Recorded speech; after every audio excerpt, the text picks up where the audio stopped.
سے، اور ایک دن وہ اپنے باغ میں گیا درآں حالے کہ وہ اپنی جان پر ظلم کرنے والا تھا۔ ایک دن وہ اسی طرح باغ میں گیا، لیکن کس طرح گیا کہ اپنی جان پر ظلم کرنے والا تھا۔ ظلم اللہ نہیں کرتا ہے، بندہ خود کرتا ہے اپنے آپ پر ظلم۔ تو فرمایا کہ اس حال میں وہ باغ میں گیا کہ اپنی جان پر ظلم کرنے والا تھا۔ اس نے کیا کہا؟ قال ما اظن ان تبید هذه ابدا، کہنے لگا میں نہیں خیال کرتا کہ یہ سرسبز و شاداب باغ کبھی برباد ہوگا، یہ کبھی برباد ہو ہی نہیں سکتا۔ یہ میں نے جو کھیتی لگائی ہے، یہ جو میں نے کارخانہ لگایا ہے، یہ جو مل لگائی ہے، یہ جو کاروبار لگایا ہے، جو میں نے محنت کی ہے، یہ ساری میری محنت ہے۔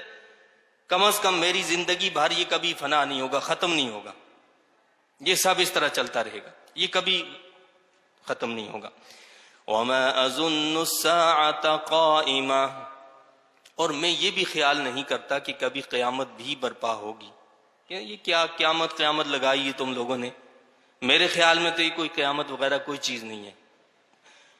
اور اگر بالفرض تمہاری بات کو مان لیا جائے، وہ ساتھی، وہ پڑوسی، وہ بھائی جو بھی تھا، تو اگر تمہاری بات کو مان لیا جائے، وہ مومن اس کو سمجھاتا رہتا تھا کہ بھائی تم اس طرح نہ کرو، یہ غرور اور تکبر والی باتیں، یہ چیزیں اچھی نہیں ہیں۔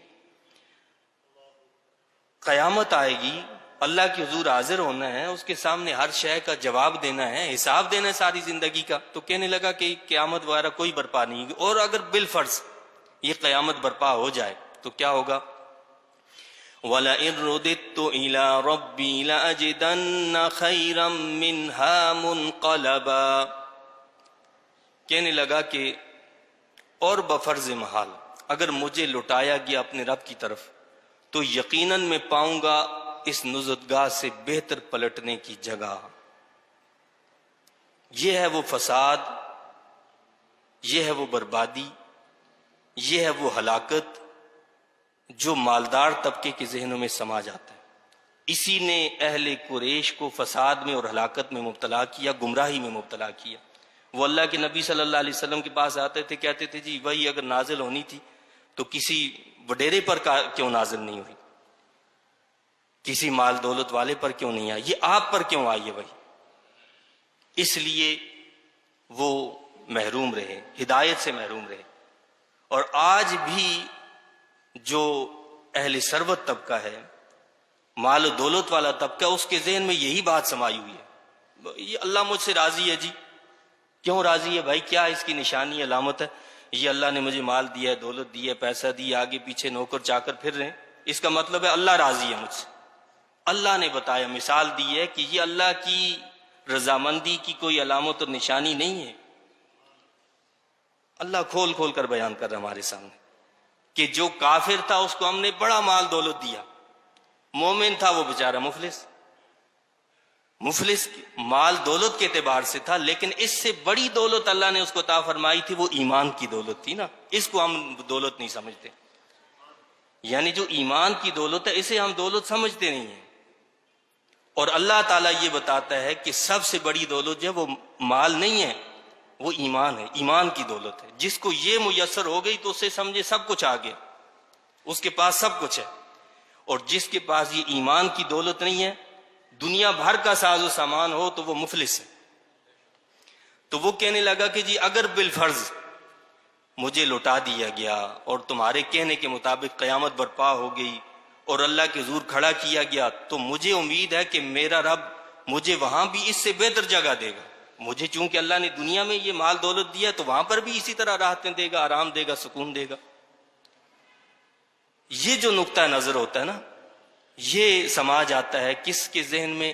اہل ثروت طبقہ جو ہوتا ہے اس کے ذہن کے اندر یہ بات سما جاتی ہے کہ جی اللہ چونکہ مجھ سے راضی ہے، اس نے دنیا میں مجھے دولت دی ہے، وہ وہاں پر بھی اسی طرح مجھے راحت دے گا، سکون دے گا۔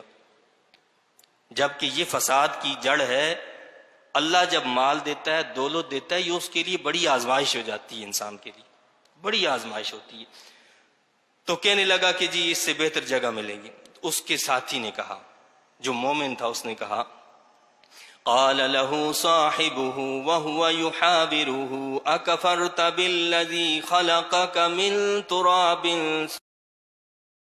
ثم من نطفة ثم سواك رجلا. اب یہاں اس مومن شخص نے اس متکبر اور مغرور دولت مند کا اصل مرض بتایا کہ اصل مرض اس کا کیا ہے. وہ کیا بتایا؟ اس کے ساتھی نے اسے بحث مباحثے کے درمیان کہا، کیا تو انکار کرتا ہے اس ذات کا جس نے تجھے پیدا فرمایا مٹی سے، پھر نطفے سے، پھر بنا سنوا کر تجھے مرد بنایا؟ تجھے کیا ہو گیا؟ تو اس رب کا انکار کر رہا ہے جس نے تجھے اتنا خوبصورت بنایا ہے، تجھے اللہ نے یہ حسن دیا ہے. لیکن اصل کیا بات ہے کہ تو اپنی اصل کو بھول گیا ہے. تیری اصل کیا ہے؟ ایک بدبودار نطفہ ہے، ایک ناپاک نطفہ ہے. اس سے تو تجھے پیدا کیا ہے اور اتنی خوبصورت شکل دے دی ہے. تو اپنی اصل کو بھول گیا ہے. تو جب انسان اپنی اصل کو بھول جاتا ہے نا تو وہ پھر اس طرح کی باتیں کرنے لگتا ہے. وہ اسی لیے کہتے ہیں نا کہ وہ جو ایاز تھے محمود کے غلام، تو وہ جب محمود کی بارگاہ میں آئے تو پھٹے پرانے کپڑے پہنے ہوئے تھے، اور محمود کی بارگاہ میں بڑی عزت دی گئی اور بڑا مقام اللہ نے ان کو دیا وہاں پر. لیکن اتنا بڑا مقام ملنے کے بعد بھی اس شخص کا عالم یہ تھا کہ وہ روزانہ جاتا ایک تنہائی کے مکان میں، ایک تنہائی کی جگہ پر، اور وہ پرانا پھٹا سوٹ جو تھا جس کو پہن کر وہ اس دربار میں آیا تھا اس کو پہن کر بیٹھ جاتا. اور لوگ جو ہے طرح طرح کی چیمیں گوئیاں کرنے لگے، کہنے لگے کہ جی یہ دیکھو اس نے کوئی خزانہ یہاں دبا رکھا ہے، یہ کیا ہے وہ کیا ہے. اور محمود تک بھی یہ بات موقع واردات پر جو ہے محمود وہاں پہنچ گیا. دروازہ کھلا تو دیکھا تو وہ صندوق کھلا تھا، پرانے پھٹے کپڑے. تو کہا کہ یہ کیا ہے؟ تو کہا کہ جی حضور یہ میں اپنی اس اصل کو یاد رکھنا چاہتا ہوں کہ جس حالت میں آپ کے دربار میں آیا تھا میں بھول نہ جاؤں، اس لیے میں روزانہ یہ عمل کرتا ہوں کہ میں اس کو پہن کر اس یاد کو تازہ کرتا ہوں کہ میں کیا تھا. اور اللہ نے یہ تمہاری عقل ہے، یہ تمہاری ذہانت ہے جس وجہ سے سب کچھ ہے، لیکن میں کیا سمجھتا ہوں. اس نے اپنے ایمان کا برملا اعلان کیا. اور یہی مومن کا شیوہ ہے کہ اسے ایمان کا برملا اظہار کرنا چاہیے. تو کیا کہا؟ لیکن میں تو وہ اللہ ہی میرا رب ہے اور میں شریک نہیں ٹھہراتا اپنے رب کے ساتھ کسی کو. میرا رب تو اللہ ہے، میں اس کے ساتھ کسی کو شریک نہیں ٹھہراتا. میرا کچھ بھی نہیں ہے، سب میرے رب کا ہے، سب میرے مالک کا ہے. یہ زندگی بھی اس نے دی ہے، یہ جو کچھ میرے پاس ہے وہ بھی سب اسی کا عطا کردہ ہے. اور ساتھ ساتھ پھر نصیحت کی، یعنی پھر بھی غصہ نہیں کیا اپنے اس بھائی پر یا اپنے اس پڑوسی پر، بلکہ پیار سے اسے سمجھایا. کیا سمجھایا اسے؟ وَلَوْلَا إِذْ دَخَلْتَ جَنَّتَكَ قُلْتَ مَا شَاءَ اللَّهُ لَا قُوَّةَ إِلَّا بِاللَّهِ. اور کیوں ایسا نہ ہوا کہ جب تو باغ میں داخل ہوا تو کہتا ماشاء اللہ لا قوت الا باللہ.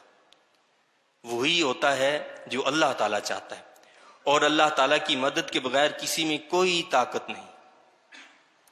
تو وہ اس کو نصیحت کرتا رہا کہ بھائی جب تم اس باغ میں جاتے ہو اللہ کا شکر ادا کیا کرو اور ماشاء اللہ کہا کرو. لا قوت الا باللہ، ماشاء اللہ کیا ہے؟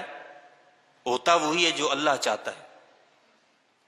یہ میرا کمال نہیں ہے، یہ کہا کرو یہ میرا کمال نہیں، یہ میرے رب کا کمال ہے. ماشاء اللہ، جو اللہ نے چاہا وہی ہوا، اسی نے دیا ہے، میرا کچھ بھی نہیں ہے. لا قوت الا باللہ، اللہ کے بغیر کسی میں کوئی طاقت نہیں ہے. لیکن وہ تو سمجھتا تھا کہ یہ ساری میری طاقت ہے. اور ہم بھی آج یہ سمجھتے ہیں. ایک صاحب ایک مرتبہ کہنے لگے کہ جی میرے خیال میں تو یہ جو لوگ ہوتے ہیں نا، مطلب غریب لوگ ہیں، غریب طبقہ ہے، یہ کم تر طبقہ ہے، اور خصوصاً جب یہ کسی یونٹی میں شامل ہوں، کسی یونین میں شامل ہوں، کسی اور ایسی چیز میں شامل ہوں، اور یہ اگر پیسہ نہ دیتے ہوں تو ان کی رائے بھی نہیں لینی چاہیے. یہ بڑا بول ہے، یہ تکبر اور غرور والا بول ہے. تو کیا کہا کہ جی ان کی تو رائے بھی نہیں لینی چاہیے. بھائی جو پیسہ دیتا ہے، جو پیسہ خرچ کرتا ہے، اسی کی رائے لینی چاہیے اور اسی پر عمل ہونا چاہیے. یہ ہے تکبر اور غرور کا جملہ. اس لیے کہ پیسے اور دولت میں اللہ نے عقل نہیں رکھی ہے. عقل ایک الگ چیز ہے، رائے ایک الگ چیز ہے، مال دولت الگ چیز ہے. کہ اللہ کے نبی صلی اللہ علیہ وسلم کے پاس یہ فراوانی تھی جو آج ہمارے پاس موجود ہے، تو آپ کیا کہیں گے نعوذ باللہ کہ اللہ کے نبی کے پاس تو کچھ بھی نہیں تھا، ظاہری طور پر ساز و سامان نہیں تھا. کئی دن تک گھر کے اندر چولہا نہیں جلتا تھا. اور بعض مرتبہ حضرت عثمان غنی رضی اللہ تعالیٰ کو خبر ملتی کہ اتنے دنوں سے حضور اکرم صلی اللہ علیہ وسلم کے گھر میں چولہا نہیں جلا، تو وہ راشن پہنچاتے تھے. تو بتائیے اگر پیسے میں دولت ہے، پیسے کے اندر اگر عقل مندی ہے، دولت مندی ہے، تو پھر اللہ کے نبی کے بارے میں کیا تصور اور خیال ہے مسلمان کہلاتے ہوئے اپنے آپ کو؟ پھر اللہ کے نبی صلی اللہ علیہ وسلم کو کیا کہیں گے؟ یا وہ صحابہ جن کا نام بڑی عزت سے تکریم سے ہم لیتے ہیں، ان کے پاس تو ظاہری مال کچھ بھی نہیں تھا. اور احادیث بھری پڑی ہیں کہ بعض مرتبہ یہ صورتحال ہوتی تھی، کئی دنوں تک وہ صرف کھجور کی گٹھلی کو چوس کر گزارا کرتے تھے. کھجور کی گٹھلی چوس کر گزارا کرتے تھے، کھانے کے لیے کچھ نہیں ہوتا تھا. تو اللہ نے بتایا کہ اس مومن بندے نے اس سے کہا ایسا کیوں نہیں ہوا کہ تو جب باغ میں داخل ہوتا تو کہتا ماشاء اللہ لا قوت الا باللہ. یہ بڑا وزنی اور طاقتور جملہ ہے، ماشاء اللہ لا قوت الا باللہ. کہ جب گھر میں داخل ہو تو ماشاء اللہ لا قوت الا باللہ پڑھا کرو.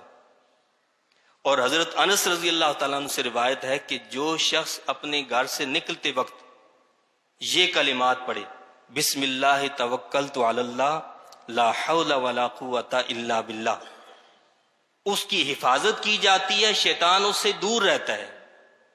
اس کی حفاظت بھی کی جاتی ہے، شیطان بھی اس سے دور رہتا ہے. لا قوت الا باللہ، تو اس کو نقصان نہیں ہوگا، اس کو نظر نہیں لگے گی. یہ جو ہوتا ہے نا کہ نظر لگ جاتی ہے، تو نظر کیوں لگ جاتی ہے؟ یہ جب جملہ ہم نہیں کہتے ماشاء اللہ لا قوت الا باللہ تو نظر لگ جاتی ہے. تو ہم کسی کو فائدہ نہیں دے سکتے تو کم از کم نقصان تو نہ پہنچائیں. تو اس لیے کہا کہ مومن کا کام ہے دوسرے کو فائدہ دینا. اگر کوئی یہ سمجھتا ہے کہ اس کی نظر لگ جاتی ہے تو اسے ہمیشہ ماشاء اللہ کا لفظ استعمال کرنا چاہیے. ایک شخص کو اللہ کے نبی صلی اللہ علیہ وسلم کی بارگاہ میں لایا گیا، سہل نام تھا ان کا. اور آنے والوں نے کہا کہ یا رسول اللہ صلی اللہ علیہ وسلم یہ سر نہیں اٹھا پا رہا. فرمایا کہ کیا ہو گیا؟ تو انہوں نے پوری بات بتائی، کس طرح فلاں شخص نے اس طرح کی بات کہی کہ جی میں نے تو ایسا خوبصورت شخص دیکھا نہیں، ایسا نوجوان آج اللہ کہا کرو تو اس چیز کو نقصان نہیں ہوگا جو تمہیں اچھی لگی. یعنی نظر کب لگتی ہے؟ کوئی چیز ہمیں اچھی لگ جاتی ہے نا، تو اچھی لگ جاتی ہے تو اسی سے نظر لگ جاتی ہے. تو لہٰذا کیا فرمایا کہ جو منظر اچھا لگ جائے، جو چیز اچھی لگ جائے تو ماشاء اللہ لا قوت الا باللہ کہا کرو، تو نظر نہیں لگے گی، اس چیز کو نقصان نہیں پہنچے گا. تو اس میں بڑی طاقت اور قوت ہے. آج دنیا کے ان رب کا کمال ہے، یہ سب رب کی عطا ہے. بس یہ کہہ دیں تو سمجھیں وہاں ماحول ہی بدل جائے اور سب کچھ چینج ہو جائے. تو فرمایا کہ اس شخص نے کہا، اس سے ساتھی نے اپنے دوست سے، کہ جب تم اس باغ میں داخل ہوتے ہو تو یہ کیوں نہیں کہہ دیتے کہ ماشاء اللہ لا قوت الا باللہ. ان ترنی انا اقل منک مالا وولدا. اب اگلی بات کہی کہ وہ اس مومن بندے کو وہ تانا دیتا رہتا تھا کہ تم اپنے آپ کو کہتے ہو کہ میں ایماندار ہوں، میرے لیے جنتیں ہیں، میرے لیے یہ ہے، آخرت ہے اور آخرت میں یہ ہوگا وہ ہوگا. اگر ایسا تھا اور ایسا ہے، تم اللہ کے بڑے پیارے ہو تو دنیا میں بھی تمہارے پاس مال ہونا چاہیے نا. تو اس نے کہا کہ اگر تو نے مجھے دیکھا کہ میں کم ہوں تجھ سے مال اور اولاد میں، میرے پاس مال بھی نہیں ہے، اولاد بھی نہیں ہے. مال اور اولاد ان دونوں چیزوں کو یعنی ایک تصور کیا جاتا اپنی طاقت اور قوت. تو میرے پاس مال بھی نہیں ہے، میرے پاس اولاد بھی نہیں ہے، لیکن اس کے باوجود کیا ہے؟ میں اپنے رب کا ناشکرہ نہیں ہوں. اگلے الفاظ جو اس مومن نے کہے، فَعَسَىٰ رَبِّي أَن يُؤْتِيَنِ خَيْرًا مِّن جَنَّتِكَ وَيُرْسِلَ عَلَيْهَا حُسْبَانًا مِّنَ السَّمَاءِ فَتُصْبِحَ صَعِيدًا زَلَقًا. پس عجب نہیں کہ میرا رب مجھے عطا فرما دے کوئی بہتر چیز تیرے اس باغ سے، فرمایا کہ میں اپنے رب سے نا امید نہیں ہوں، مجھے اس سے پھر بھی امید ہو سکتا ہے وہ تجھ سے بہتر چیز مجھے عطا فرما دے، یہاں دے دے چاہے وہاں دے دے، اور چاہے یہاں بھی دے وہاں بھی دے، یہ میرے رب کی مرضی ہے، ان حکمتوں کو وہ جانتا ہے، میں نہیں جانتا، لیکن میں اپنے رب کا ناشکرہ نہیں ہوں، تو ہو سکتا ہے وہ اس سے بہتر عطا فرما دے۔ اور اگلی بات بڑی قابل غور، مومن کی زبان سے نکلے ہوئے کلمات کی قدر و قیمت اللہ کے ہاں کیسی ہوتی ہے، اور پھر جس مومن کو اور اللہ کے نیک بندے کو کوئی ستائے تو اس کے نکلے ہوئے کلمات کس طرح اللہ پورے فرماتا ہے۔ اگلے جو جملے تھے وہ یہ تھے، اور اتارے اس باغ پر کوئی آسمانی عذاب، یہ جس پر تم فخر کر رہے ہو، جس کاروبار پر، جس مال پر، جس دولت پر، تو ہو سکتا ہے میرا رب مجھے تجھ سے بہتر باغ عطا فرما دے اور اتارے اس باغ پر کوئی آسمانی عذاب، یہ جس باغ پر تم فخر کر رہے ہو اس پر اللہ کوئی آسمانی عذاب اتارے تو ہو جائے یہ سرسبز باغ ایک چٹیل میدان۔ بد دعا نہیں دی تھی، صرف کہا تھا کہ ہو سکتا ہے اللہ ایسا کر دے۔ اللہ نے اس مومن کے ان کلمات کو ہو بہو پورا کیا۔ مومن کو جب تنگ کیا جائے گا، اللہ کے کسی نیک بندے کو تنگ کیا جائے گا، حالانکہ وہ دعا نہیں مانگی ہے لیکن کلمات ادا ہوئے کہ ممکن اللہ ایسا کر دے، تو اللہ ان کلمات کو پورا کر دیتا ہے۔ تو کیا ہوا؟ مزید اس نے الفاظ کہے کہ ایک تو یہ کہ یہ باغ جو ہے چٹیل میدان بن جائے، او یصبح ماؤها غورا فلن تستطیع له طلبا، یا یوں جذب ہو جائے اس کا پانی زمین کی گہرائی میں کہ پھر تو اس کو تلاش کے باوجود نہ پا سکے۔ یہ جو نہریں چل رہی ہیں اس کے درمیان میں، اللہ تعالیٰ ان کو ایسا گہرا کر دے کہ پانی تمہیں نہ ملے، اتنا گہرائی میں چلا جائے، یا اللہ تعالیٰ اس پانی کو خشک کر دے، تو کتنی طاقت لگا لے تو اس پانی کو حاصل نہیں کر سکے گا۔ وَأُحِيطَ بِثَمَرِهِ فَأَصْبَحَ يُقَلِّبُ كَفَّيْهِ عَلَى مَا أَنفَقَ فِيهَا وَهِيَ خَاوِيَةٌ عَلَى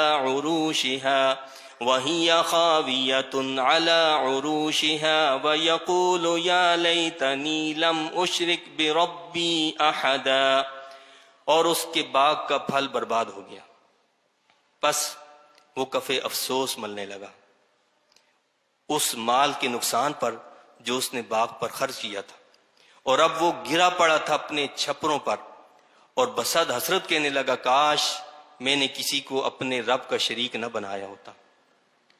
اب جب صبح وہ گیا، وہ سارا باغ تباہ اور برباد ہو گیا، باغ کا پھل اسے کیا ملتا، جو اس نے اس پر خرچ کیا تھا وہ بھی برباد ہو گیا۔ اب وہ افسوس کرنے لگا، ہاتھ ملنے لگا اور کہنے لگا کاش میں نے اپنے رب کا کسی کو شریک نہ بنایا ہوتا۔ کس کو شریک بنا لیا؟ اپنی عقل کو، اپنے نفس کو، اپنی خواہش کو، اپنی دولت کو اپنا معبود تصور کر لیا۔ جی یہ سب جو ہم کہتے ہیں مادہ ہے بس سب کچھ، تو ایسا نہیں۔ اب وہ پچھتانے لگا۔ ان کلمات سے، الفاظ سے یہ پتہ چلتا ہے کہ اس نے توبہ کر لی اور مومن بن گیا، لیکن اللہ نے پھر مال اس کو نہیں دیا۔ وَلَمْ تَكُنْ لَهُ فِئَةٌ يَنْصُرُونَهُ مِنْ دُونِ اللَّهِ وَمَا كَانَ مُنْتَصِرًا، اور نہ رہی تھی اس کے پاس کوئی جماعت جو اس کی مدد کرتی اللہ تعالیٰ کے مقابلے میں۔ جب برا وقت آتا ہے، کڑا اور مشکل وقت آ جاتا ہے، تو کہتے ہیں کہ در و دیوار بھی جو ہے نا وہ کاٹنے کو دوڑتے ہیں، پھر کوئی ساتھ نہیں دیتا ہے۔ جب آپ کے پاس مال ہے، دولت ہے، پیسہ ہے، سب آپ کی آؤ بھگت کریں گے، آگے پیچھے دوڑیں گے، لیکن برا وقت آ جائے کوئی ساتھ نہیں دے گا، سب ساتھ چھوڑ دیتے ہیں۔ نہ آپ کی جماعت آپ کا ساتھ دے گی، نہ کوئی اور ساتھ دیتا ہے، بلکہ بعض اوقات تو ایسا ہوتا ہے کہ وہی خدام، وہی نوکری چاکری کرنے والے ہاتھوں میں ہتکڑیاں لے کر آتے ہیں اور ہتکڑیاں ڈال کر جیل میں گھسیٹ کر لے جاتے ہیں۔ جی اللہ ہمیں منظر دکھاتا ہے اور بتاتا ہے قرآن میں واضح طور پر کہ یہ ساری قدرت ہماری ہے، سب کچھ ہم کر سکتے ہیں۔ انسان اپنے آپ کو کیا سمجھتا ہے؟ وہ سمجھتا ہے کہ یہ اس کا کمال ہے، اس کا کمال نہیں ہے۔ یہ ساری قدرت، یہ سارا کمال ہمارا، یہ حکمتیں ہم جانتے ہیں۔ تو کیا فرمایا کہ وہ نہ رہی تھی اس کے پاس کوئی جماعت جو اس کی مدد کرتی اللہ تعالیٰ کے مقابلے میں، اور نہ وہ بدلہ لینے کے قابل تھا۔ یعنی بدلہ لینے کے قابل تھا کا مطلب یہ ہے اب وہ دوبارہ سے اس باغ کو بنا بھی نہیں سکتا تھا، اس کاروبار کو دوبارہ سے سیٹ بھی نہیں کر سکتا تھا، اب وہ سب کچھ تباہ اور برباد ہو گیا۔ ہنالک الولایۃ للہ الحق، یہاں سے ثابت ہو گیا کہ سارا اختیار اللہ سچے کے لیے ہے۔ ساری قدرتوں کا مالک، سارے اختیار کا مالک کون ہے؟ اللہ ہے۔ وہ جب جو چاہے وہ کر دے، وہ چاہے تو فقیر کو غنی کر دے، غنی کو چاہے تو فقیر بنا دے، وہ چاہے تو فقیر کو تخت پر بٹھا دے اور تخت پر بیٹھے ہوئے سردار کو جو ہے زمین پر بٹھا دے، یہ ساری اس کی قدرت ہے۔ تو لہٰذا اس کے سامنے تکبر کرنا، اس کے سامنے غرور کرنا، اس کے سامنے بڑائی کرنا اور اپنے آپ کو کچھ سمجھنا، یہ اللہ کو پسند نہیں ہے۔ جو ایسا کرتا ہے اللہ تعالیٰ بعض اوقات دنیا میں بھی اس کو اس کی عبرتناک سزا عطا فرماتا ہے، اور بعض اوقات دنیا میں نہیں دیتا ہے، مہلت دیتا ہے اور تاکہ اور وہ غرق ہو جائے اسی میں، اور آخرت میں بہرحال اس کے لیے سزا ضرور ہوتی ہے۔ هو خیر ثوابا وخیر عقبا، وہی بہتر ثواب دینے والا ہے اور اس کے ہاتھ میں بہتر انجام ہے۔